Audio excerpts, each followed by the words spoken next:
There we go. We're back. We're back. Oh my god. Hey up, loves, and welcome to the Latics Lowdown, and welcome back to Transfer Talk, the show where we go through 5 players to fill 5 positions with one common goal: to make our scouting department's job impossible to get wrong. Over the last couple of weeks, we have spoken about the following players: Jack Fitzwater, Sil Swinkles, Ilmari Niskanen, Ethan Ennis, Max Sanders, who has today secured a move to Notts County, Tyler Onyango, Reece Cole, Oliver Iro, of course, Callum Wright, and Zach Brunt, Sam Nombe, and Australian forward Luka Jovanovic. As always, please get into the comments with your suggestions, with your thoughts, with your feelings. Obviously, we've got a couple of bits to run through before we start today's episode. But it's good to see you all in the chat. As always, like I said, get your suggestions and get your thoughts, get your feelings. We've got Don in the chat as always. We've got Ben, who I presume is buzzing off of today's news. And we've got Rigo saying evening, all evening, Rigo, mate. Today, we're switching it up a little bit. Now, due to some technical difficulties, I'm hoping this doesn't go wrong. But I'm going to share my screen with you all. And we're going to do this a little bit differently, but we'll get to that. Getting everyone out of the problem here. Sharing my screen seems to break every other button, so I may not be able to put comments on the screen. Oh no, there we go. Just very late. Okay, sharing my screen basically breaks everything but sharing my screen. But I read your comments, so they might not appear on the screen as was currently, but I will read them as we go along. But like I said, we're going to share the screen today. Hopefully it doesn't break everything. If it breaks everything, we'll can the idea midway through. But hopefully it doesn't. As I've gone through probably about, let's count them actually. 1, 2, 3, 4, 5, 6, 7, 8, 9, 10, 11, 12. We have so far suggested 12 for Gregor and his team. But it's okay. Press on. Press on. This is where it gets a little bit techie. I'm going to Phil, help me out with.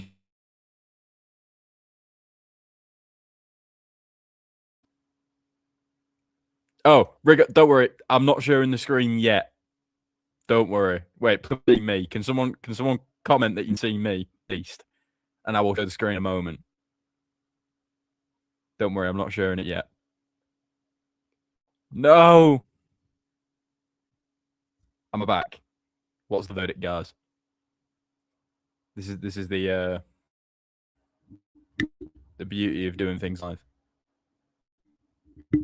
I'll try and fix audio, hopefully. Are we okay? Are we alive? Someone give me a shout.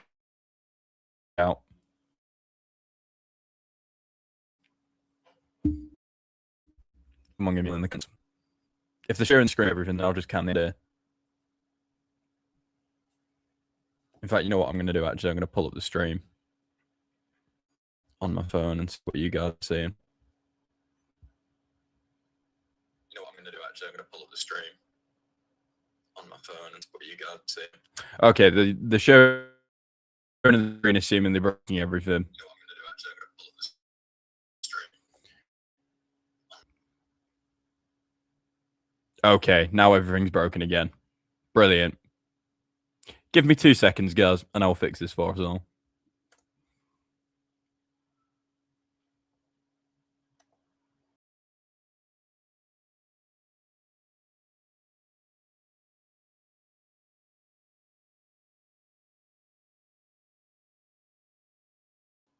Okay. Are we okay? Are we okay?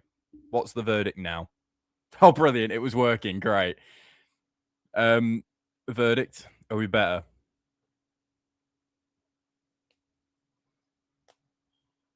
In fact, I'll tell you what. Right, okay, it's working all right now. That's because I've not shared the screen. Right, this is probably going to break for us. It's okay. We can play about with this for a minute if you're patient with me. What is the verdict when I do the following. Give me 2 seconds, guys. Apologies. And seemingly not working. You try and get above your station. Are we still all good? If we're still good, then we can press on as I was planning to.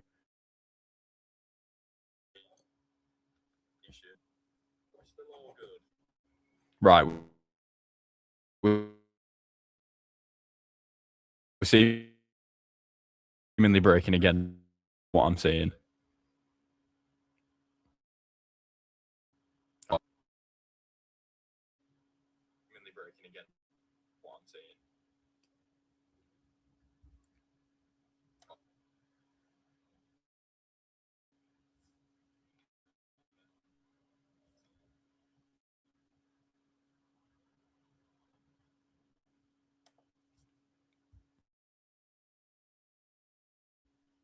Okay, I'm not confident in this. I'm not confident in this guy. Shaky. We're on shaky. This is a start. Ew. No. Oh, no. You can see what I'm trying to do.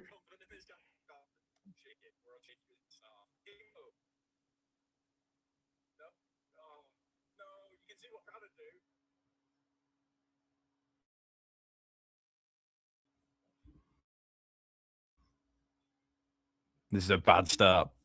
We are 8 minutes in here, and this is a bad start.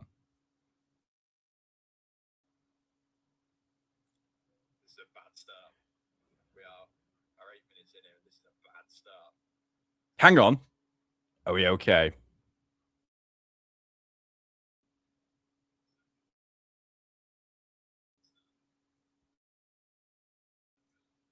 Not too bad.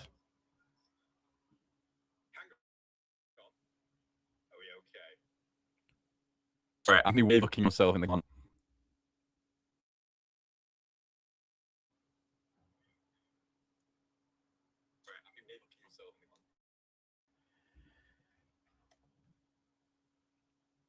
Okay. Do we can the right? Okay, guys, you're all watching at home. I'll tell you what. I'll leave this up to you. You can see what I'm trying to do with the squad chart here. If you think we're better to just talk about it, then we'll can the idea and we'll press on without it. If it's bearable, let me know. Because my phone's behind the stream anyway. If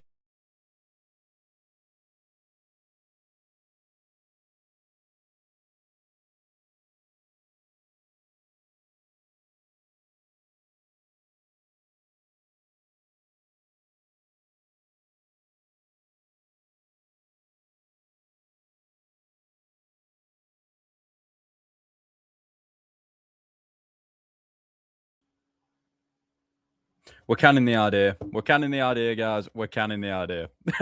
I can't put you all through that. I can't put myself through that. I was watching the stream back then, and that was horrible. We're canning the idea. We're canning the idea. It's okay. We'll try again another time. You try and do something funny. I'm hoping we're all good now. I'm hoping we're all. Are we all right now? Can we start again, guys? Will you let me start again? It was a good effort. I tried, but seemingly stay in your lane, I guess. Well, that was the JLA tactics board. I kind of wanted to use that, but it seemingly broke my whole computer. Right, okay, we're all good. We'll press on. Okay, so what I was trying to pull up was our current squad depth. Now, I'll fly through it audioly, verbally, to give you an idea. Obviously, I can't pull it up, which is a bit of a shame because then we could sort of all see it visually and it would have been nice, but it's okay. We'll press on. So, goalkeepers, I think we're fine. Sam Tickle, Tom Watson, Spinelli is a third choice. I think we're all fine. On the right-hand side of a back three, we've got James Carragher and Leighton Chapman. We've got currently no one that I deem a central centre-half. And on the left-hand side of a back three, we've got Morgan Fox and John Mellish's backup. Wing-backs, we've got Callum McManaman on the right-hand side, and that is seemingly it. On the left, we have Fraser Murray and Kamani Miller out of the academy. In central midfield, we are desperate. We have Kai Payne, Jensen Weir, Tobias Brennan, and potentially Matt Smith if he signs a new deal, but I don't personally believe that he will. In attacking midfield, we've got Leo Graham and Joe Adams. So quite desperate there as well. As the second striker, we have Dara Costello and Chris Z. Quite desperate there. And down the middle, Christian Sadie, Adam Mosley, and Harrison Bertoni. But before we start wheeling and dealing, boys, we've got to discuss today's and the last few days breaking news-ish.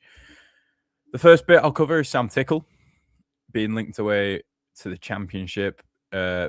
Bristol City are sniffing around. QPR are sniffing around. QPR also looking to offload a goalkeeper and Murphy Cooper as well. So there could be something that could be done there. But Sam Tickle being mooted with a move to the Championship, I think it's something that we thought was going to happen for the last couple of years. Could this finally be the year that does go on and happen? I would suggest, from our point of view, it shouldn't be. I would like to know what you lot think. Make sure to get your comments in. I don't think we should be selling Tickle right now. I think the fees that are being bounded around are between 1.5 and 2 million, which based on his season just gone is probably about fair. Maybe you'd push it to 2.5 if you were being stingy. But overall, is that what we would take for Tickle? Probably not, because in his first season, in his second season, he was one of the best goalkeepers in the EFL. He was the best goalkeeper in League One. And we would have wanted around the 5 million mark, wouldn't we, if we're being honest with ourselves previously for Sam Tickle. So I don't think it would be smart for us to sell him right now. I think the smart move for us to do would be to keep him because he's contracted down for long enough. I think we keep him. We have a good season. We have a positive season. We don't have a heap of terribleness that is brought on us by a bad manager. And then we sell him off the back of next season where maybe, look, it'll hurt a bit more because maybe we'll be in and around the playoffs and we'll think, oh, Sam, just give us one more year and we could go up. And he won't do it. But ultimately, you'll get more money for him that way. And I think that should be what we try and do with Sam Tickle. Rigo saying he wouldn't mind taking around 3 million for Sam at this stage. It's time for him to go for me for his own career. Ben saying, I don't mind if we get 3 mil in the case of a bidding war. We need the money for the squad. We do need the money for the squad. You are right in that, actually. It's something that sort of I've considered in the past, but I'm in a position now where I'm thinking, I feel like you can get more money for him next year. Look, if you need the money this year to rebuild the squad, sure. But it'll be a real kick in the teeth, to be honest, if he was to leave on a bit of a cut fee to what we were looking at this time last year. The other piece of news, obviously, Harrison Bertoni has been rumoured with moves away as well to, I'm going to say, interesting destinations. Again, let me know what you're thinking of this. Is this agent talk? Is this legitimate rumour? Manchester City, Chelsea, and AC Milan are the trio that have been sort of earmarked so far. I'm not having it, personally. I'm not having it. He's 19, which I'm aware is young. It's really young. He's a child. He's younger than me. He's probably younger than most of us in this chat tonight. But in relative terms, he isn't that young. I know this sounds crazy. I know it does. But is he that young where a Manchester City, a Chelsea, and AC Milan are going to go and pick him up? I don't think he is. He scored 3 goals in League One. Like, he's not... I don't feel like it's true. I just don't see it. If he was 16, 17... and he'd scored 3 or 4 goals in League One, then I would understand someone picking him up to add to their academy. But at 19, you should be... If you're one of the top players in those academies, AC Milan, if you're a top player at City, if you're a top player at Chelsea, you're breaking in at 19. You're not being signed for the academy at 19. I don't think this is true. I think it's agent talk. I think they're talking it up to either threaten the idea that he will leave Wigan, in which we offer him probably more than we should, and then he stays here, or it's agent talk in a way that they're going to link him to City and Chelsea, and then maybe a top Championship team picks him up because they've heard that these Premier League giants want him. Evening, KC. Good to see you as always. I'm not 100% sure that the Harrison Bertoni rumours are true. Dylan thinks so as well. Not a chance Bertoni's getting a move to any of them or even someone else of the same quality. He should sign a new deal and be loaned out in the realistic world. Rigo's agreeing with me. This is agent talk. He'll go somewhere like mid-table champ at best at this stage. He's class, but needs more time to develop. Ben saying that he thinks it's ridiculous. So I think we're all on a similar page here. We're supposedly getting 500, 700k in compo if he leaves. That's 1, maybe 2 decent signings. Yeah, I I think Casey's disagreeing as well. I just think I don't believe it for a second. I'm not having it. I just you like I said, you're breaking into those teams at 19 nowadays. Like Max Dowman's breaking into the Arsenal team at 16. Like no, I don't think those teams are looking at Harrison Bertoni. I think the AC Milan one's just like he's got an Italian surname. Let's link him to AC Milan. Like I think it's just lazy agent talk personally. Yeah, I'm not having it at all. And to be honest, can I just get a general opinion in the chat as well? If Harrison Bertoni leaves on a free transfer, and like Rigo says, for the compensation fee for the fact that he's so young, we get 500 to 700k in compensation. Do we care? Are we bothered? Because I'm not. I know this is going to sound brutal, but I said this when we did some pods with Josh during like the back end of the season around the relegation scraps, that I didn't want Bertoni to play in the relegation running because I didn't think he was that good that he was going to save us. I just think, look, he's 6'4" and quite broad set, but I don't think he's that physical, so it sort of limits him. I don't think he's outrageously technical to a Telo Asgard level where his height is just sort of a it makes him a unicorn player, where he's this 6'4" real technician. I don't think he's that.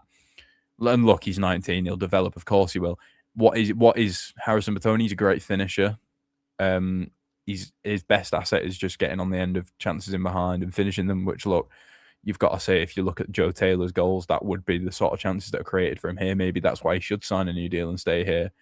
But I'm not really bothered if we lose him. I don't think he's as good as the Joe Gelharts that have gone before him. I don't think he's as good as Kyle Joseph that went before him. I just don't. I've never really fancied Bertoni that much. Look, did I get off my trolley on him when he scored them 2 goals at Wimbledon? Of course I did, because he was an 18-year-old lad on his debut scoring 2. But having watched him throughout the rest of that season and knowing what Gary Caldwell likes in a centre forward and those sort of 2 wider 10s, I'm not sure that he awfully suits the system. And I'm just not overly bothered if he stays or goes, to be honest, especially if we were to get upwards of 500,000 in compensation. I think that's 2 players that could be ready to go now. If Harrison Bertoni hadn't scored 2 goals at Wimbledon away, I would have Tobias Brennan and Kai Payne above him in sort of academy lads that I think could break in. I'd have Kamani Miller above him, to be honest. So I'm not overly bothered. Dylan saying, I've got a mate who does analysis in the academy and he isn't going to sign anything, was offered 3 years at Preston, turned it down and got linked with Southampton. I just think it's greed, to be honest. And if he's going to go, good luck, Harrison. But again, I don't think he's as good as Joe Gelhart. I don't think he's, and this isn't, look, again, yes, I got off my trolley at Wimbledon, but like, I just don't really care, to be honest. Like, having now zoomed out and watched him for the rest of the season, and when the goals dry up, what does he offer? Nothing, to be honest, not much at all. So I'm not really that bothered. We haven't spoken about the potential incomings, Casey. Don't worry, we'll get to that. Don isn't particularly bothered and doesn't think that Harrison's that good. To be honest, we've got potentially much better midfielder who was offered a 2-year contract from the youth team, John Paul Kavanagh. I don't know much about Kavanagh, to be honest, so I can't comment too much on that. But I just don't know. Rigo saying he's definitely got the potential. We'll probably end up at Light Divine if he leaves. Not many remember him playing for us. I don't know, at least. Well, Divine left at like 15, so that makes sense. But I've got to be honest, I'm just not having it. Like, I just don't care if Bertoni leaves. I'm sorry. I don't know. When I was cooking this thought up today, before I came on here, I was thinking I'm going to get pelters for saying that I don't care if Bertoni leaves. But it seems like most people agree with me. Like, I don't think he's good as Kyle. I don't think he's as natural as a finisher as Kyle Joseph. I don't think he's as like bullish and like, I don't know what you would describe Joe Gelhart at, but he's like a terrier. You know what I mean? Like, I don't think he's got that in him. I don't think he's got the finishing ability of Kyle Joseph. I don't think he's got the technical ability of Alfie Devine. I just don't see it. I'll be honest.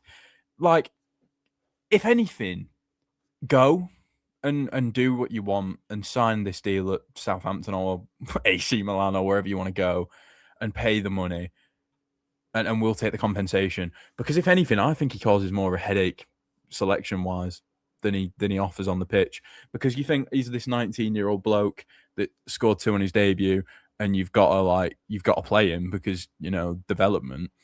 But I just don't think it's there personally, and I don't particularly mind if Harrison Batoni goes. But we'll park that there because I don't want to slam the lad too much. He's 19; he could go on to be like the next Erling Haaland. I don't know. He did nothing after Preston. Didn't play as much under Caldwell as he did for Lowe. Glorified Chrissy. Yeah, I just think he's. I don't know. He doesn't have the technical ability for me that compensates for his size, and I don't think he has the physicality that go along with his size, which he won't at 19. But the recent benchmark is Stella Asgard, and let's be honest, he's young and can get there, but clearly has terrible advisors. Yes, that is one thing I would say, is that if Harrison Batoni, by some miracle, is still watching this after I've just slammed him for 5 minutes, mate, I don't know who your agent is, but he's a numpty, and you shouldn't listen to him. But you're going to listen to him because it's probably where the money is. But best of luck, fella. Have fun sitting in Southampton's reserves and then ending up on loan at Colchester. You know what I mean? Have fun. Anyway, should we move on to more positive news? Earlier in the week, Max Power back for a third spell at Latics. It looks like that's going to be done. I would imagine we're looking at a fee in the region of £100 to £2,000. What are we thinking? Personally, I'm all right with it. I tweeted earlier in the week, and I think a few people sort of lightly agreed with me that I would be worried, and I do think this means that Matt Smith won't re-sign. Similar sort of players. And yeah, okay, you'd want a backup to Matt Smith anyway. But I just don't know, to be honest. I think I've always had a suspicion that Matt Smith isn't going to stay. I think this only sort of nails that down a little bit more. Wardy doesn't seem too convinced on Power. I understand it. I've got my reservations. Look, I'll give you the positives and negatives for me. Max Power is doing business degrees. I think this would be a good long-term boardroom move. I think Smith and Wright's ships have sailed. I didn't know that about Max Power. Yeah, fair enough. I don't mind that from him. Well played. Good knowledge as well. How did you figure that out? Well played. Odin Bailey or Jude Arthurs alongside Power, and it's a good move. Yeah, this is the thing, right? Is that the Power move looks slightly uninspiring, but then at the end of the window, if you've brought in another few midfielders, which they will do, then it will look better. It's just it being the first rumour of the window, it's never going to inspire people because it's a 32-year-old midfielder. Now, I'll give you my positives and negatives. Positives, leadership. Look, we all laugh at the fact that he's like PowerPoint, but in the Championship, when you're getting battered and someone's pointing, they look like a knobhead, to be honest. But in League One, when you're 2-0 up and someone's pointing, they look like a brilliant leader. So you can see both sides of that coin. And I don't doubt that someone can probably dig up a tweet of mine from the Talal season where we were relegated, a whimper, and I probably called Power and knobhead for the PowerPoint thing. But again, it's the thing of football fans, isn't it? We're all fickle. And in League One, when he's like top chance creator in the league and you're winning the league, he looks brilliant. It was an interview we did with Danish media. The fact that you found that, I rate that highly. Well played. Ben likes it. Ben likes the addition of Power. I'm not a fan of bringing players back, but he'd do more than Moxon did for us. See, this is the thing, right? Okay, so let's just get into it. Positives of Max Power. Leadership, undoubtedly. Look, he was captain of us. I wouldn't be surprised if he comes back to captain us again. He was captain of Bradford. Massive football club. Massive expectations. And delivered on those, came up from League Two and immediately sort of spring them into the playoffs. Look, okay, did they spend money? Yeah, but he played almost every game in that team and captained them, and you can't begrudge that. Negatives. 32. Now, I'll piggyback off of what Dylan says here. Was I the only one that thought Moxon was good? Something that Moxon would offer that Power wouldn't is legs. Legs. I'm worried slightly, and I will tell you for why. The formation that we play is obviously that 3-4-3, 3-5-2, however you want to look at it. I see it as a 3-4-3. My point is that the two midfielders in that pivot, which is where Power will be playing, as Soccer says here, he can do a job at right wing back, but I wouldn't want him doing that because at 32 he does not have the legs to do that anymore. I think that ship's gone. But he's got no legs. He's got no legs, lads. Right. I'm worried. In that double pivot, you need legs. It's why Jensen Weir has looked so much better under Gary Caldwell, because he's got legs to get about. I'm so worried. Now, I know what some of you will probably say in the comments, or someone will pull me up on Twitter for. Bradford played 3-4-3. I know they played 3-4-3, but it was a very, very different 3-4-3. Power in Bradford's 3-4-3 was dropping into near that back line and launching long balls, because that's how Bradford play. In our midfield, he's not dropping deep. He's sitting in that midfield and he's getting on it and he's turning and he's playing passes left and right. And I don't know if he can do that as effectively as a Matt Smith. And one thing that I'm definitely unsure of is if we play up the pitch and we lose it in the sort of between the final third and the middle third, if we lose it in that sort of grey area, has Power got them legs to recover? And I know Weir does, and maybe I'll be proven wrong. Maybe Weir's amount of legs will compensate for Power's lack of legs, and it'll be a nice partnership because Weir's lack of technical ability will be made up for Power's technical ability. But and Dylan's disagreeing, and that's fine. If you disagree, I get it, because I agree. He's physically a machine. He was everywhere on Boxing Day in 2 playoff legs. I watched him in 2.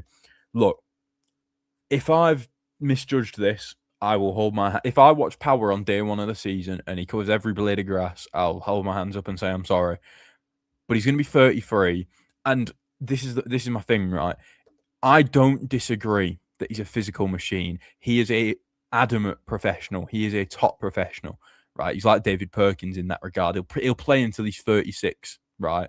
Because of that. He is that consummate professional. There's a reason that we're offering him a 2-year deal, which will take him until he's 35. He'll then probably drop down to Tranmere and finally do that and play for another couple of years. I don't doubt this lad will play until he's 38. I don't doubt his stamina. I doubt his speed. It's not about his stamina. I doubt his pace. And when you've got a double pivot and then that back three, to have one of them players in that double pivot who could just be skipped past for pace, it could look at League One nowadays. Some of the players in this league, Bobby Poynton at Bradford will be up against him next year. You look at just these attacking midfielders that are dropping down from Premier League academies, that are young, that are hungry, that have pace to burn. And I'm worried that, because don't forget, we'll play against teams that play a midfield 3 up against our midfield 2. And I'm worried that he's not going to be able to get about in short bursts of pace to keep up with those passing triangles and those sorts of things. I don't doubt that he's got stamina. He could run for 90 minutes for 38 games of the season. Although we're not in the Premier League, so there's 40 odd games. That's not the point. I don't doubt that. It's his pace. I worry about his pace. That's my problem with it. I think Brennan will learn a lot from Power. Yeah, look, and this is another thing, is that, again, if he's brought in as a squad player, he's absolutely fine. Of course he's fine. Because he can, he can be the sort of a second McManaman, but then offer that little bit more on the pitch. I'll appreciate that. He offers more than McManaman. And maybe if you're playing against a low block, one thing I'll always say about Max Power is he's got a great cross. We saw it that season where he got bundles of assists. I think he was the top chance creator in the league when he played at right back, and Will Keane was just nodding him in for fun. He's got a great cross. Christian Sadie will be loving the fact that he's coming in. But yeah, his pace is my one problem. But we'll see. We'll soon find out. Look, it's going to happen, I imagine. His lad plays for the academy. Gary Caldwell was obviously his manager prior. He's had 2 stints at the club. He's from around the area, I believe. He'll come back. I can't see anything stalling it, and I can't see anyone jumping in that he'll go, oh yeah, I'll go there instead at this stage of his career. I think he'll do a couple of years here and then drop down to Tranmere, like I said. But yeah. What is speed? The sports press often confuses speed with insight. If you start running slightly earlier than someone else, I seem faster. Johan Cruyff. Yeah. I mean, yeah. But at the same time, I mean, I appreciate that. And I appreciate that intelligence goes a long way. And being in the right position at the right time goes a long way. But that applies to like Kante, not Max Power. You know what I mean? And I know that on the scale of the level of League One, but like I said, like League One is so competitive. These Premier League academy lads are going to drop out of there and get picked up by League One teams, and they're going to have ingrained they're going to have gained Premier League level in know-how and have the young body of a young man. It's why old players can't go forever, because eventually they do just get caught out. But again, I like the signing. I do, because I think he'll be a good squad player. I just wouldn't want to see him start every week the way he did for Bradford, because I think to plug and play from Bradford to Wigan, there are not many players that could do that. And vice versa the other way. There aren't many players that you can plug and play from Wigan to Bradford, because we play such different ways of the same formation. They absolutely launch it long. I mean, we saw it on Boxing Day. We tried to, and look, I know we had Ryan Lowe, but like, just for those of you that watched the game on Boxing Day at Bradford, how many long passes did they play? Even when we were down to 10 and 9 men, they just play it long. They knock it long, which there's nothing wrong with doing that. Clearly, it was more effective than what we do over the course of last season. But I'm unsure. But I think he offers it. I think he's like a Swiss Army knife. I think we'll have our way of playing, which will be young, pace, energy, that sort of thing. And then it'll be like a Swiss Army knife where, look, if we're playing against Burton and the pitch is crap and we can't break them down because they're sat in a back five, then you can bring on Power because he'll have that time on the ball and he can pick out a good pass. I think he's a good Swiss Army knife. I just wouldn't want to see him start. You look at Caldwell midfielders that he's had. He wanted Jensen Way for 3 years. Now he's got him and he loves him. Ethan Braley, Ryan Trevitt, he had at 2 clubs. Do any of them scream max power to you? Because they don't to me, personally. Good signing Power. Yeah, we needed one of those, especially in the midfield. Front three is usually out-and-out striker, sort of second striker and a 10. So Power would be sitting way next to him and then hopefully a Cal Wright. Yeah, absolutely. Yeah, okay. But then equally, like, Charlie Webster and, you know, I'm trying to think of ones that we've had. We've got quite unlucky with that, but you can also pin that on our recruitment team, which is why we do this. Anyway, moving on. You'd like to see what you think of Barrett. Being from Warsaw, I have a pretty good idea of what we're getting. Okay, Don. Well, you can help me here then, mate. We'll get into him. Coming out today, Wigan Athletic have agreed a deal with Connor Barrett, a right wing back from Walsall. It's a player that I've suggested before, so 3 cheers for that. Sensible transfers. Me and Dan Stacey have finally, I imagine Dan probably suggested him as well at some point. Me and Dan Stacey finally being vindicated. But yeah, Connor Barrett from Walsall, right wing back, 24 years old. Had a really good season. Well, he had a decent season last season. His standout season was the season prior when Walsall sort of had Nathan Lowe and they were flying in League Two and then crumbled around Christmas time.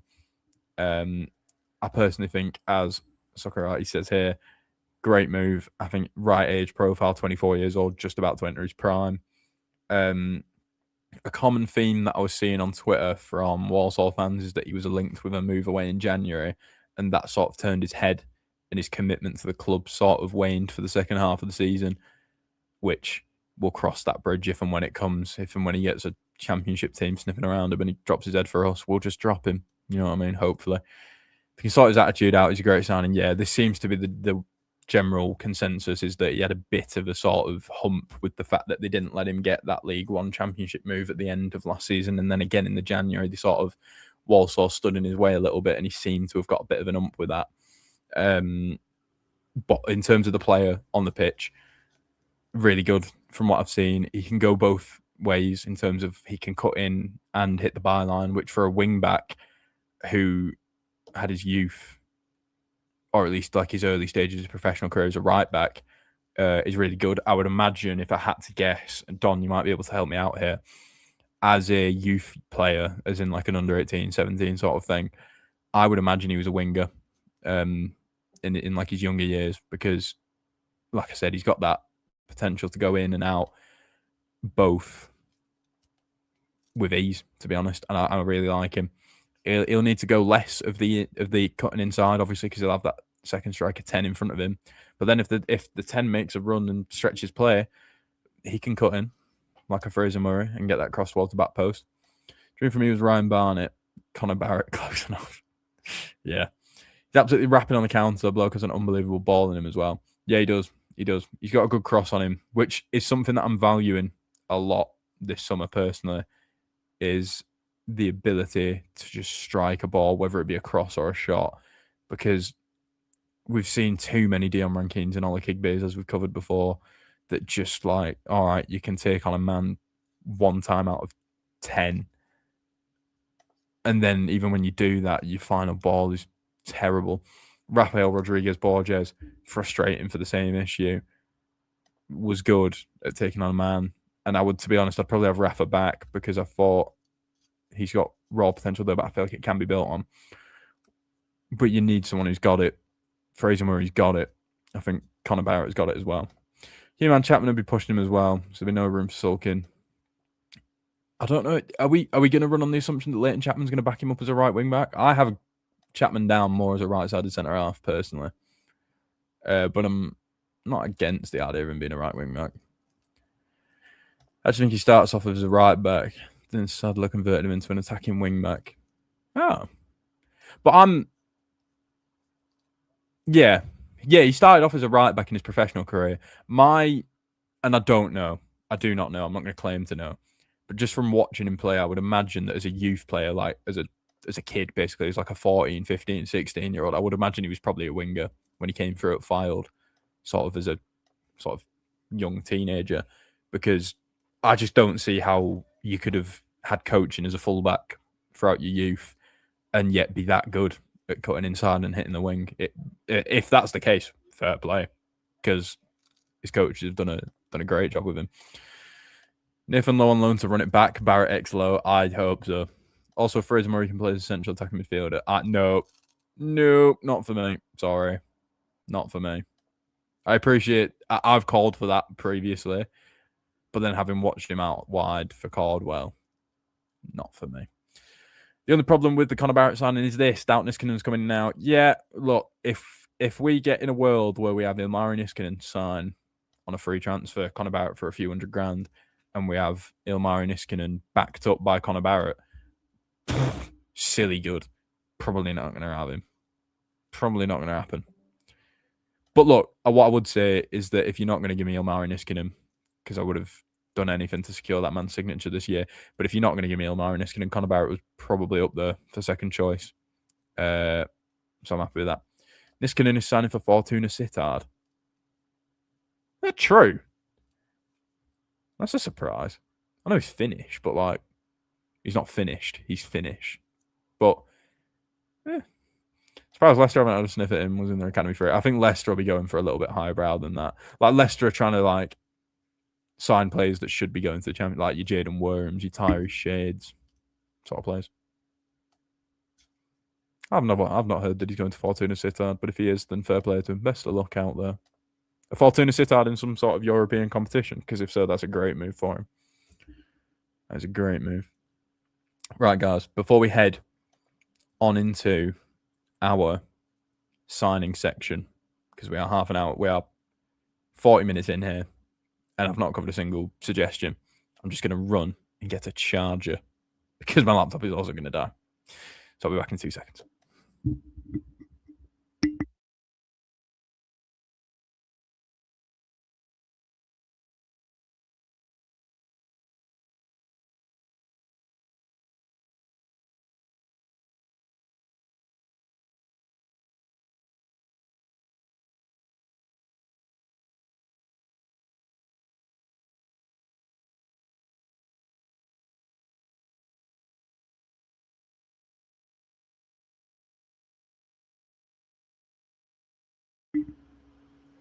Okay, It is official. We are not going to die midstream again. Don't worry.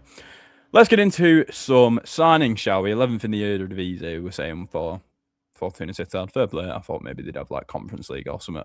And then he could have sort of, I don't know, he's 28. He's not going to get a prem move or anything, is he? Anyway, that's enough for Niskin, and he's probably not coming. Signings. Okay. Now, as we went through the squad graph, I believe that we need a player in the following positions. I think we need a centre-half. Shocker. I think we need a midfielder. Shocker. We've got none. I think we need a wing-back, although we've just signed Connor Barrett, so less so now. I think we need an attacking midfielder and we need a centre-forward. Now, my first suggestion is going to be Miguel Freckleton, a centre-half from St Mirren. He's a young lad. I believe he's 22, maybe he's 23 now. But he's solid. He's experienced. Obviously, he's just gone through that relegation playoff game against Partick Thistle that St Mirren won in the end, which, from my point of view, is a bit of a shame because that would have cut his price if he was relegated to the Scottish Championship. But we kept the clean sheet in the second game there, and he's now a Scottish Premiership player still. Came through the academy at, I believe, Sheffield United. So he's got sort of experience in and around the English leagues, sort of, but mainly St Mirren. Solid player. I think he's about 6'3", 6'4". And I just think he's brilliant. I think Freckleton's brilliant. He's left-footed. Miguel Freckleton is left-footed, so he's slotting on that left-hand side of the free. As I've said many a time, I don't think John Mellish is good enough to start on the left of a free. I don't think... I personally would like to sign a player to start ahead of Morgan Fox and have Fox be the backup. I think if you can have a cohort next season of McManaman, of Fox, of Power, then you've got your sort of leadership there that you've lost in maybe your Amesons, in your Kerrs. So you've still got it there. But yeah, Miguel Freckleton, St Mirren, he would cost, especially with them staying up, which may put the deal off. But I would like to see Miguel Freckleton in a Wigan shirt. Moving into midfield, I would like us to sign a young, energetic player.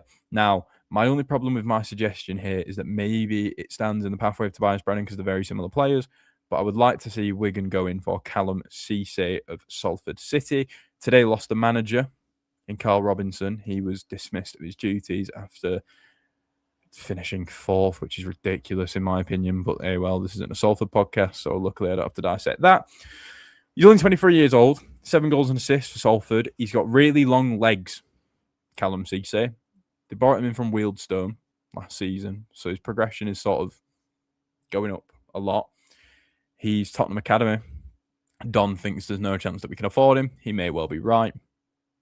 As he just signed a new deal, brilliant.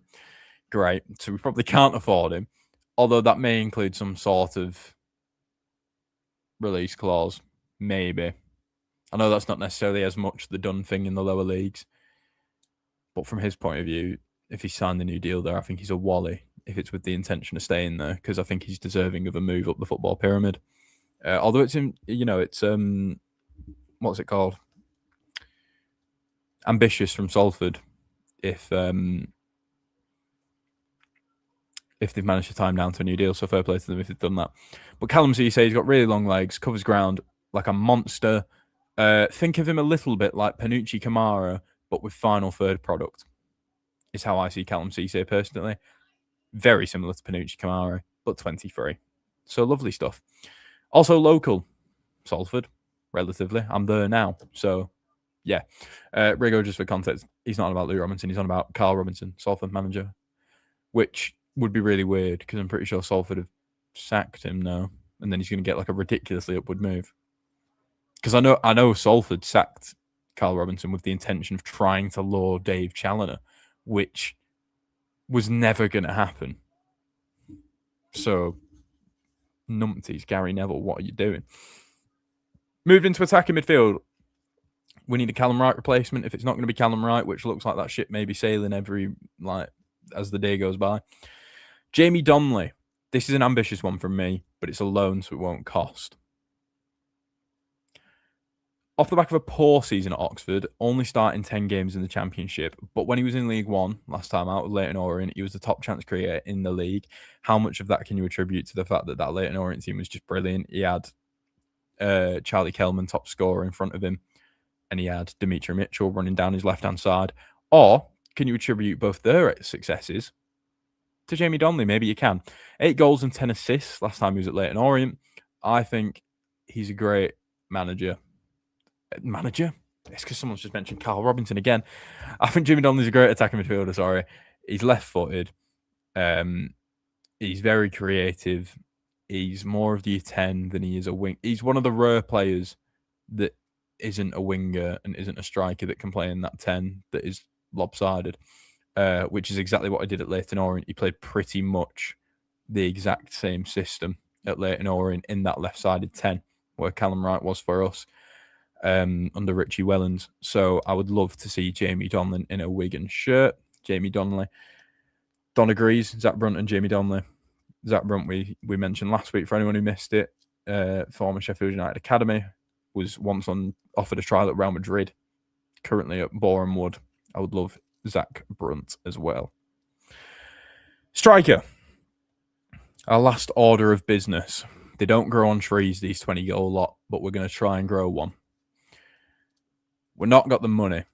Let's be honest. Let's just be honest with ourselves. We've not got the money to go out and buy someone who's going to score 20. We've probably not got the money for an Alassane Yatta. We've probably not got the money to go and buy someone like a Bim Peppel. I'm not saying we would want to sign Bim Peppel, but someone like that, like a Tolaj. We've not got the money to go and pluck one of them out of League Two like Plymouth have done with that. Jack Aitchison for a 10 would be good, says Dylan. It's just his goal return's a bit poor for me. I'd have to look into what he does other than goals. Anyway, strikers, goals. I have assessed Gary Caldwell's strikers that have worked. You're looking at Will Grigg, but obviously that was over a decade ago now. But as of more recently, you're looking for Jay Stansfield, you're looking at Jaden Wareham, you're looking at Sam Nombe, and you're looking at Joe Taylor. Are the main ones. If anyone else has got any more strikers that Caldwell's turned into a monster, do let me know. But they're the 4 that spring to my mind: is Stansfield, Wareham, Nombe, and Taylor. And outside of Nombe, all of them are a very similar profile. Outside of Nombe, all of them are about 5'10". All of them have got pace, including Nombe, that is. And all of them have the ability to go in behind. Dylan says, Josh McGuinness. I think Christian Sadie's our modern day Josh McGuinness in that sort of role, as that sort of second backup striker, because I feel like it's important that you have a big man in every squad. Christian Sadie's a good big man, if we're being honest, for like what big man's meant to offer. He's good at that. But yeah, they're the 4 strikers that stand out to me that Gary Caldwell's managed in his career. Will Grigg, if you want to throw that one in there. So what do they all have? Good movement. They all have pace. And they all are good 6-yard box strikers. They are good when a ball flashes across the area. As we were talking about with Connor Barrett, if you're going to fling that ball into that box along the floor with good crossing, good pace, you want someone who can direct it into the goal, can't you? I raise you, speaking of Boreham Wood, Matt Rush. Right. Now, I understand a lot of people are going, I don't want to sign a striker from Boreham Wood. Laurent Tolaj is like the second top scorer in this league. He might even be the top scorer, and he came from Port Vale via Altrincham. Aldershot, sorry. So we can't dismiss that. The gaps between the EFL and the top of the National League are non-existent nowadays. It's why you see so many clubs do the double jump from the National League through to League Two, straight through to League One. It's why you've seen some clubs like Stockport. I'm not going to include Wrexham because theirs is just financial doping. But it's why you see people like Stockport, who, yes, I know have spent money as well, but not as much as Wrexham. But it's why you see those sort of clubs go from the National League to League Two to League One, and now even challenging at the top end of League One. Bromley, the most recent one. The gap is just non-existent. It's also why side around 3 up and 3 down should be a thing. He's good, but do we have someone who will give him service like Brum? Well, that's the intention, isn't it? you'd want someone to give him the service. Ambitious one, but I'd take Will Lancashire on loan. Not a chance. He's going to the top of the Championship after that Oxford season. Apologies, Cal. Werman apparently cost 2.5 mil. Have fun with that, Leicester. Jesus, I'm not going anywhere near that. We'll love Carnu, but he's going to Bromley. Well, this is the thing, right? This is the thing, right? Bromley, National League, League 2, League 1, probably can pay more than us for Carnu. So this is my exact point, is that we can't discriminate against these National League centre-forwards who are doing well. Now, I've not just seen 24 goals and 2 assists from Matt Rush and gone bring me the striker that hits it in the back of the net. I've actually analysed his game a little bit.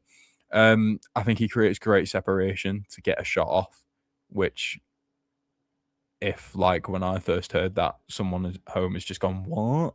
It basically just means he shifts it out his feet to get it away from a defender and hits it quick, which is good. I think his shooting is accurate, as you would suspect from a man that scored 24 goals. I think I just think he's good, to be honest with you. I think his movement is good. I think he's got not bags of pace in the way that maybe Joe Taylor did, but he's got enough pace. He's got like Will Grigg pace at a minimum. Prime Will Grigg, not current Will Grigg. I think he's, as we were talking about with Zach Bruntner, and someone mentioned about bringing in someone who can feed Matt Rush. He's got that sort of ability where a ball flashes across the box, say from Connor Barrett, and he can just sort of neatly and cutely direct it into a corner. He doesn't whack everything like we see. Like Costello looks like Bambi on ice when a ball flashes across the 6-yard box. Matt Rush doesn't. He looks composed. He looks calm. He just directs it into a corner and then runs off like that, celebrating, and that's it. Apologies. Yeah, I just think he's a safe pair of hands up front, to be honest. And you want someone who's had reps, right? This is the problem with strikers in the striker market, especially in the AFL. And it's something that I've come to realise. Yes, you can uncover a striker who has played for a bad team and say is performing like well in their XG and stuff like that. And you can find a good finisher that plays for any team. It's why Bradford have just signed Jake Beasley off of Burton. But in an ideal world, you'd want a striker who's getting reps. And by that, I mean you want a striker who is repeatedly shooting, right? Because the more that you're shooting, A, the bigger the sample size, B, the more used to shooting they are. So when you sign Dara Costello from Northampton, it's probably not a great idea because he's young. He was a winger in his youth. And he's not had that many shots at Northampton. So yes, he might be doing well in his XG. But he's not had that many shots and you've not seen enough and he's not done it enough to sort of not panic when something gets flung across the box at 100 mile an hour from Fraser Murray. So Matt Rush, someone who has been there, he's in his mid-20s now. He's always been a centre forward. He's scored goals this season. He knows where the net is. He's shot 100 shots before, and you don't need to worry about him panicking like a flailing flamingo when a pass comes his way. So Matt Rush for me is a decent option up front to add to the list of Sam Nonme and Luka Jovanovic that we've suggested prior. Thoughts, people? That brings us to the end of our suggestions. Brings us pretty much to the end of today's episode, barring your guys' final comments, final takes, final suggestions. What are we thinking? Do let me know.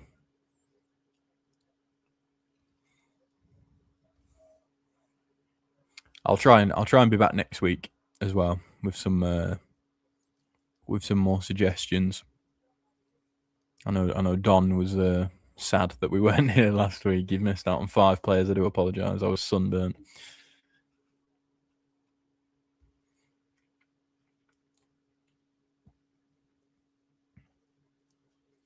I think we'll go all out for a striker. Said he wanted to spend on 20 goals. This is the problem, though, is that they don't grow on trees. And this is where your scouting comes in. Because, like, imagine, we don't spend money. Imagine if we did, like, we went big. We went, like, 800k on one striker, which for us nowadays is big. And then they fail. You'd be gutted because you just know Danson's never spending money again after that. This is where the foreign market comes in. Yep, absolutely. Absolutely. Who can we get realistically? Not Rio's money, though. That's the problem. Yeah, this is also true. Yeah, I think if there's a position that we're going to spend 700 plus grand on, it is going to be centre forward. Personally, I'd go and drop like 800 grand on Luka Ivanovic out of Australia. I think he's got everything to succeed at this level in this system, in this country. I think it's a signing that Portsmouth would have made a couple of years ago. And it's a signing that I wouldn't be surprised at all if someone in League One does. Someone like a Sheffield Wednesday. Can't have another season with Costello and Sadie. No, bang on. We can't. Right then, you lot. That has been the Latics Lowdown. Heskey's son isn't he a 10? He was at Sheffield Wednesday. Yes, he is a 10. Figueroa's son is also a striker in Liverpool's academy, who I've suggested that we signed before. He looks quite good. He's about 5'10", but he's like really stocky and like really well built and quite quick. Again, though, it comes down to like translating that to first team football. If we didn't have Costello and Sadie and we only had one of them, I'd suggest bringing him in. I'm bringing in a Matt Rush. But unfortunately, you sort of can only bring in one, really, unless you offload one of them, which I wouldn't do, personally. Lars Gindorf, yes. Is this the guy that Barnsley fans are all over because he used to play for Stendal? I believe it is. Lars Gindorf in like the Bundesliga too.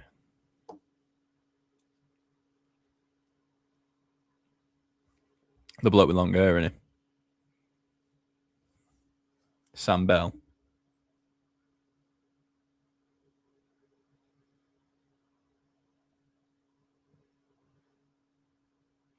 Jovanovic. Yeah. Luka Jovanovic, Casey, is brilliant. Like, if I'll tell you what, my parting words for today. I know I've not suggested him today, and I suggested him last week. But if you've got free time after you close this video, just go and watch a highlight. And I know it's a highlight reel, and it's going to be all his best bits, and you're not going to see the bits where he fluffs his touch. But trust me, he's good. Go and watch a highlight reel of Luka Jovanovic, Adelaide United, Australian League. Silly good. Proper Aguero vibes. Only like 21. Ridiculous player for the Australian League. Max Dean, don't know how expensive, but he's a striker at least. Sam Bell's a free agent. Dylan saying Greg. Oh, I wish we could turn that clock back. Anyway, guys, that's going to be me for the evening. Thank you. Oh, there we go. Thank you so much, as always, for coming down. Thank you as well for bearing with me in the early stages of tonight's stream with all the technical difficulties that we had. Maybe one day we'll try and share the screen on that tactics board again, and we'll probably fail again, and then we'll can the idea completely. But yeah, thank you so much for sticking with me. Thank you as always for getting your comments in and helping these streams tick along and suggesting players.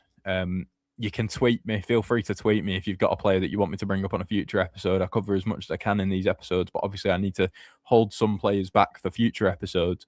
But if you've got any burning desires, feel free to tweet me at Corey Bissell over on Twitter. I'm pretty active on the WAFC hashtag on Twitter, so I'm always about. But yeah, thank you so much, as always. I will see you next week, hopefully, for another episode of Transfer Talk. Thank you. Ta-ta.